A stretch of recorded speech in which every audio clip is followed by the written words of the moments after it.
Hey guys, what's up? It's me, Thomas. Today we're back here with Game Theory, and today's Game Theory is Into the Pit. Changes the FNAF timeline. So yeah, I have played FNAF Into the Pit, so let me know what you guys think of it. And honestly, it was a fun game. Pretty scary too. But let's check out the theory and see how it changes the timeline. Be sure to like, subscribe for more. Hope you enjoy. Here we go. What's the point of this mask from Into the Pits? As you explore the house of our main character Oswald, this item can fall from the attic. But when during the game this happens is completely random. What's even stranger is that it's the only piece of Fazbear merchandise in the entire house. The game would have you believe that it's just a tradable item, and while yes, you can use it for that purpose, there are plenty of other items that show up way more reliably that can also be used for the game's one and only trade, making a luck-based item like this feel totally unnecessary, unless it's not really here to be a game mechanic. It's here to tell us something. Something important. And I think I know what it is.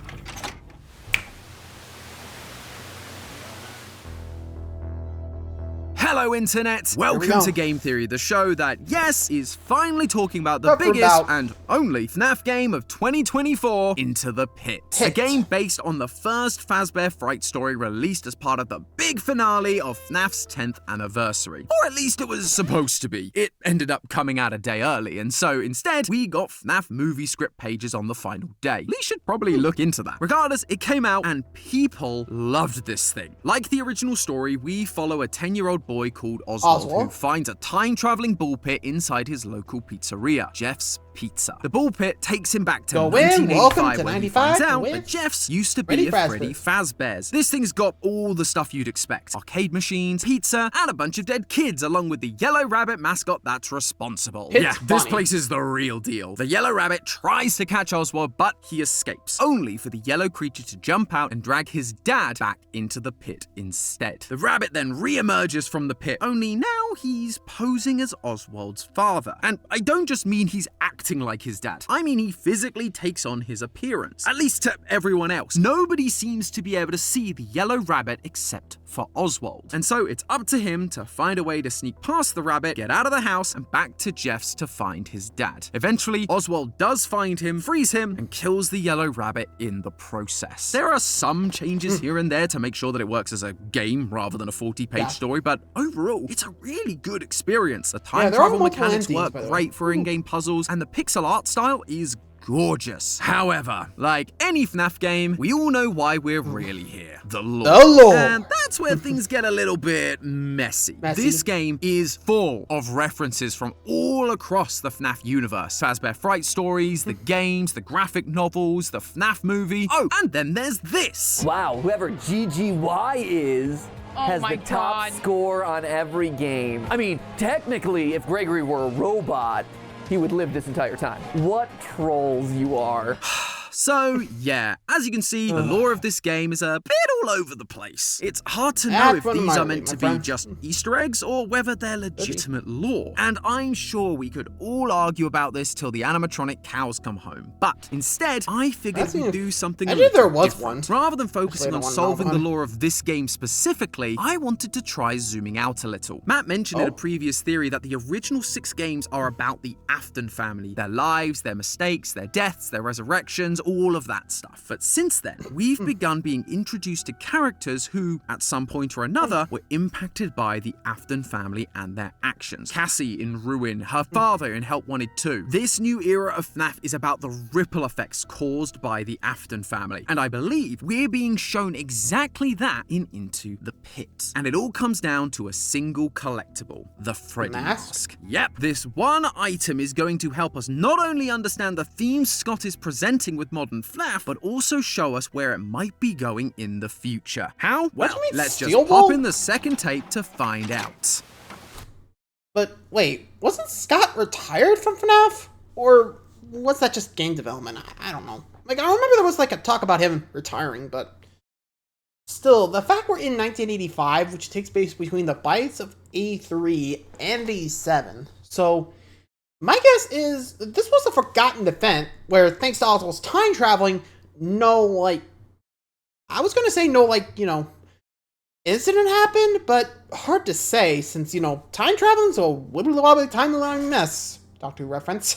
Sorry. You get the idea, right? Just, I don't know where this would fit, but my guess is another alternate timeline. Think about it. Maybe there was one that, Oswald didn't go into the pit, but we're playing a timeline where he did. Remember? I mean, heck, the books were an alternate timeline themselves. Remember? So, who knows?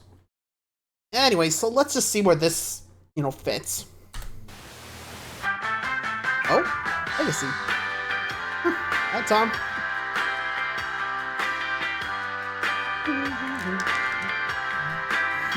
Comments.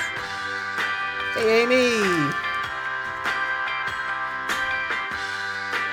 Auntie.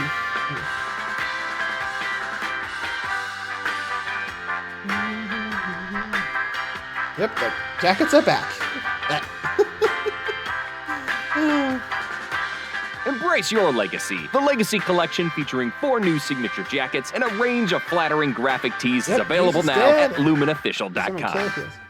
Welcome back from the break. Thanks for sticking with us. Before we get too deep into the big meta stuff, we should probably go over the basics of this Freddy mask. During the game, you can explore multiple rooms in Oswald's house. One of the rooms is mostly Oswald's without having but to on a random night, there's a chance that this Freddy mask will fall down when you open the hatch. This stood out as a strange detail because 1, it's not mentioned in the original book, but 2, Oswald doesn't really know who Freddy is. If you collect the toy Freddy item, he calls Freddy this thing rather than by his name. And then if you collect this mask specifically, he asks, why would anyone want to look like this thing? Not only does he not know who Freddy is, but he has no idea why anyone would want to look like him. This cannot be his mask, meaning it would have to belong to someone else in the house. Given their prominence in the game, my first thought was that it must belong to his dad. But when I realized that, there was just one thought running through my head. Is Oswald's dad Freddy Bro, the bully wearing the Freddy mask during the bite of 83? I definitely wasn't the only person thinking this either. Plenty of others online were quick to make this connection, but why? Why would the immediate assumption be that if Oswald's dad has a Freddy mask, then he must be this random character from FNAF 4? Well, because this isn't the first time this has happened. In Ruin, Cassie was able to collect a Bonnie mask, and combining that with other details she gave us about her dad, like the fact his favorite character was Bonnie, and that he collected Fazbear memorabilia from the 80s, it led us to believe that Cassie's dad was another one of these bullies, Bonnie Bro. However, a mask alone does not a Freddy Bro make. There would obviously need to be other connections, and so the first question I asked myself was, does the timeline match up? It sounds simple enough, but we're actually missing a number of crucial details. The game doesn't tell us how old Oswald's dad is. All we know is that he's old enough to have a 10-year-old son. On the other side of things, while we don't have the exact ages, it seems pretty widely accepted that Michael and his bully friends are at least tweens when we see them in 1983. So, for Freddy Bro and Oswald's dad to be the same person, Into the Pit would need to take place far enough in the future from 1983 where he could grow up, have a kid, and have the kid turn 10 years old, while also not being so far into the future that he becomes too unreasonably old to look the way he does. Which leads me to my second problem. The game is very explicit that Oswald is traveling back to 1985, but it's never stated what year he starts in. In fact, Megacat Studios has been so careful not to reveal the date that despite the calendar in the past giving us the month and year, the one in Oswald's house during the present only shows the month. But there are a few details that slipped through the cracks, and I believe that they can help us figure out at least a rough range of dates for when this story takes place. During the second... So, with the style of the time, could be modern day, but we don't know how far he's traveling back to. I mean, we could reverse engineer that, but who knows? But my guess, maybe the firecrackers could be a good one. Remember, those were banned at one point thanks to a law. Not sure they're M80s, but I'll have to look that up later, but anyway.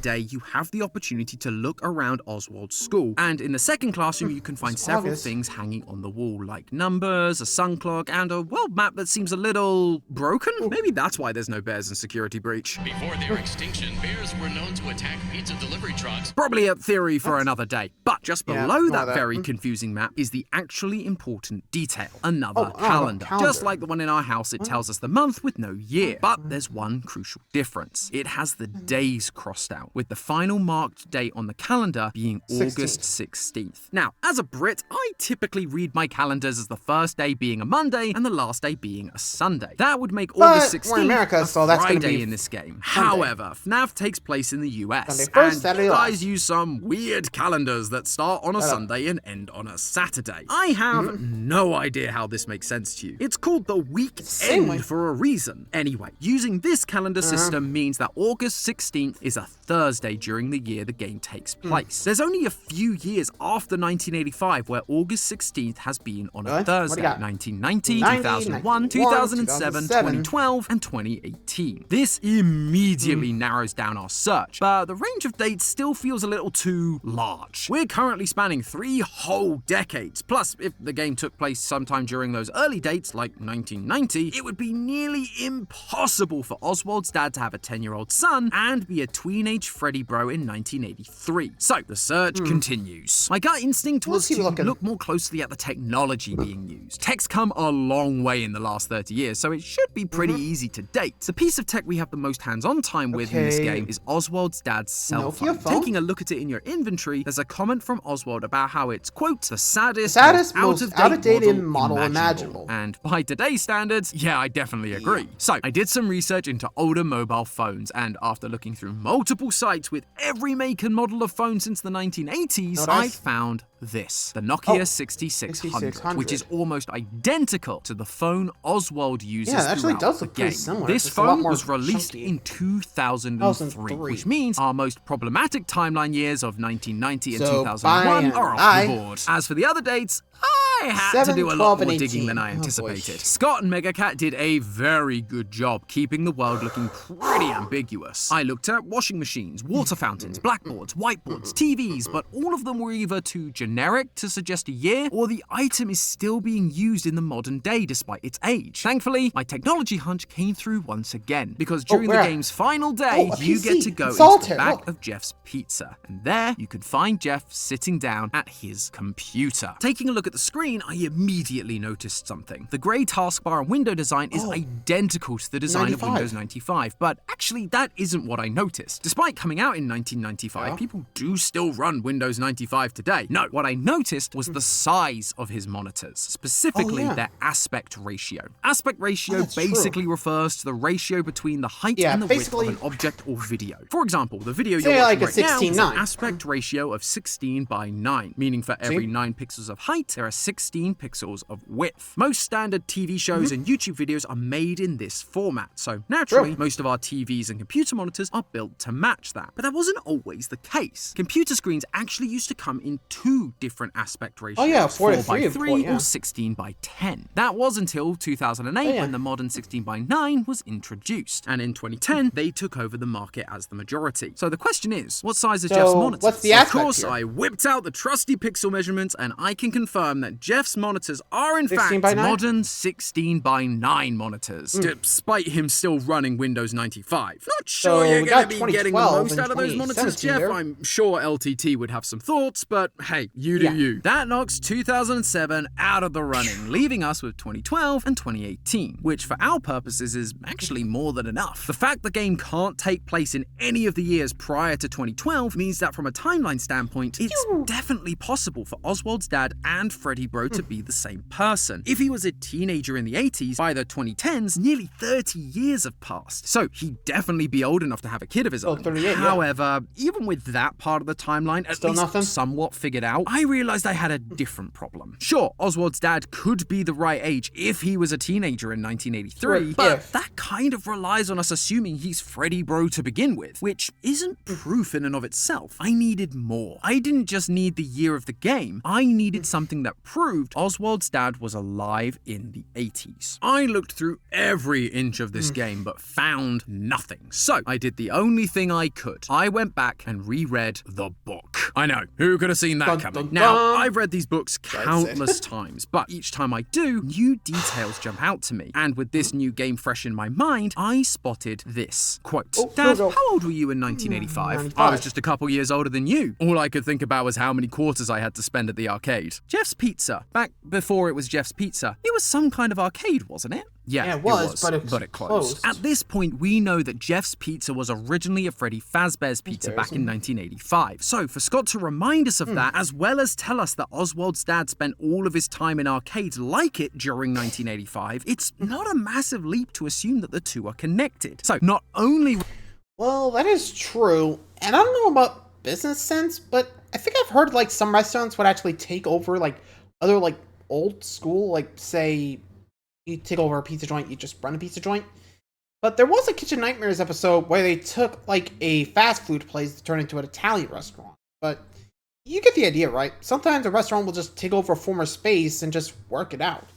Like, I remember, like, Urban Air down here, they actually had, like, I think it was a Walmart beforehand, before it turned into, like, an Urban Air.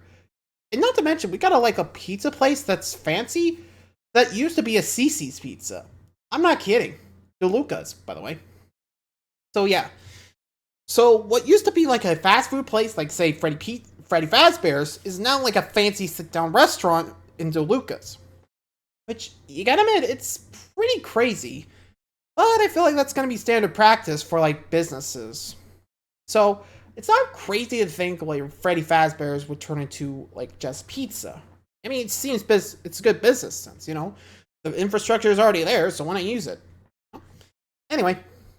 Was Oswald's dad alive during 1985, but he spent a lot of time at Freddy's as well. But it gets better, because even though Oswald's dad was playing coy about his age, a couple of years is definitely something we can work with. Fun fact, there have actually been studies on what people mean when they say a couple of years. Traditionally, the word couple just meant 2, but now it can basically mean anything from 2 to 8, although it tends to average out at around 3 to 4 years. If that's the case, then with Oswald being 10 during the story, Oswald's dad would have been roughly 13 to 14 during 1985, making him at least 40 for the earliest date we found, 2012. That is more than reasonable considering he has a 10-year-old son. But does that line up with the FNAF 4 bullies? Well, if Oswald's dad was 13 or 14 in 1985, that would mean that in 1983, 2 years earlier, he would have been 11 or 12. Now, we don't know the ages of Michael and his friends here, but we can make a pretty good educated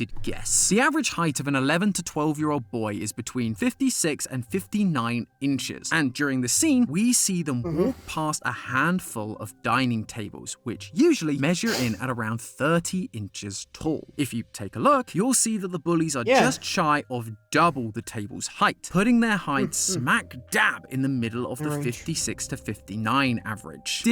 Did we just find the ages of the FNAF 4 bullies? Huh, that was not the intention of this episode. And, you know, it's FNAF, so I'm not going to hold on to it too tightly, but it's definitely interesting to think about. And for our purposes today, it does mean that Oswald's dad would have been the perfect age in 1983. Combining that with his frequenting of Freddy's locations and owning the same mask, he's looking like a pretty good candidate for the identity of the Freddy bro. It's more than just the timeline stuff too. A detail I always thought was odd was Oswald's affinity for drawing, quote, mechanical animals. He does this at the start of both the game and the book, and as we get more details, it turns out he's drawing characters like Freddy, Bonnie, and Chica. But this is before he's even gone to Freddy's, and as I've already mentioned, at that point, Oswald doesn't know who these characters are. What's even weirder is these drawings don't play any part in the story whatsoever. So why are we being shown this? Because the start of a story is where you establish who your character is. Their likes, dislikes, hopes, dreams, and their relationships. In this case, we're being shown that before this story about a Freddy Fazbear's even starts, this character, this family, has a connection to the Fazbear franchise. A connection Oswald may not fully understand, but one that his dad certainly does. But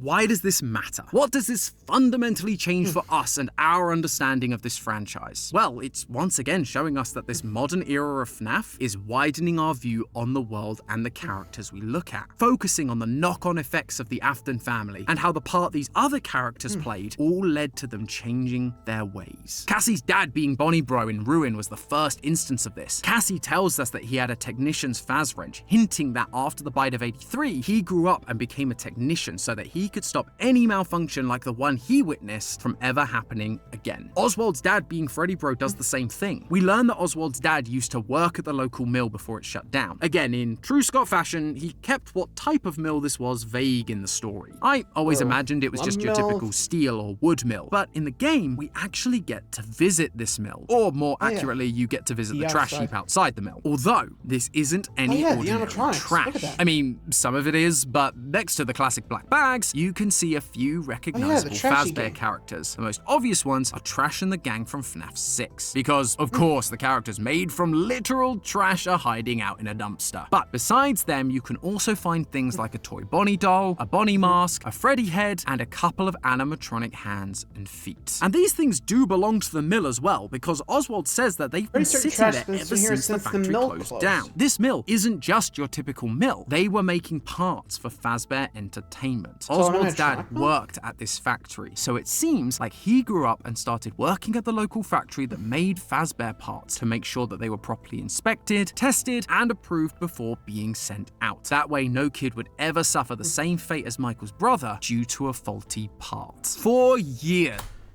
That actually does make sense to the story, too. Like, remember, in the game, Pit Bonnie takes the dad. Like, if he was just after Oswald for seeing what he did, he would have grabbed him and, we'd be playing the dad, right? But that's not the case. He went up to the dad and took over his body. So Pit Bonnie saw him like, "You, come here!" Or something like that. He must have recognized him.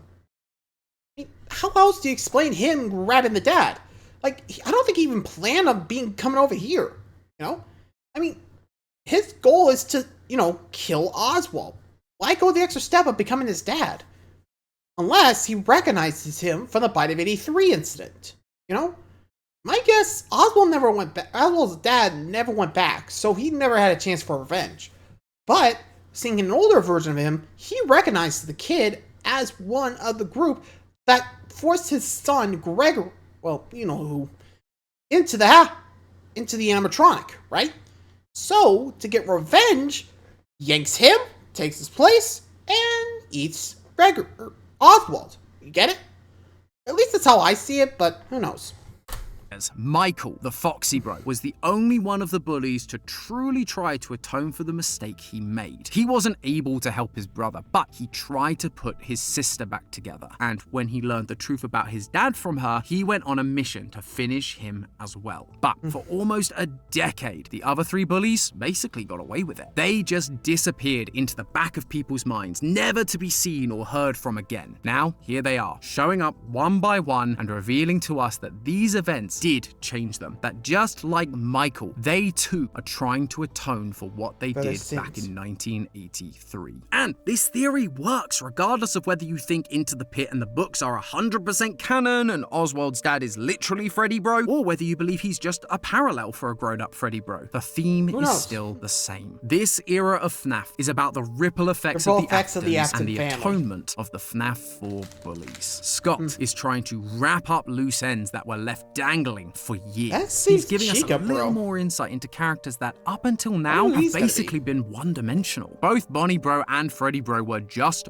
bullies. Mean kids that thought it would be funny to shove Mike's little brother into the mouth of an animatronic he was terrified of. But now we're being shown that they didn't stay those one-note cruel bullies after that. That just like Michael, they were haunted by what they did and were doing whatever they could to make up for it. We see during the end of the game that Oswald's dad deeply cares about his son. He's no longer the awful bully. He's kind and loving, just wanting to provide for his family. And before the factory shut down, he was trying to stop the same horrifying incident happening again, just like Bonnie Bro did as a technician and just like Foxy Bro did when he put an end to dear old dad. So theorists, when the next FNAF game does come out, one that isn't a prequel anyway, make sure you keep an eye out for a Chica mask. I have a feeling whoever it belongs to might have an important story to tell. But hey, that's all. Have we got a peachy deal for you? Fierce Legacy Collection has... Well, we already done that one, but you get the idea. What do you guys think? Honestly, if we do see a Chica mask, we'll find the last bully. But who knows? Honestly, we could see it. I mean, they did stick with the Freddy Fazbear names, so wouldn't be surprised if that actually was the case. And like I said, the fact that Pit Bonnie went after the dad, not Oswald, when Oswald escaped him, that says a lot. So who knows? Maybe we'll see a Chica mask, bro, sooner or later. We'll see. Till next time, adios.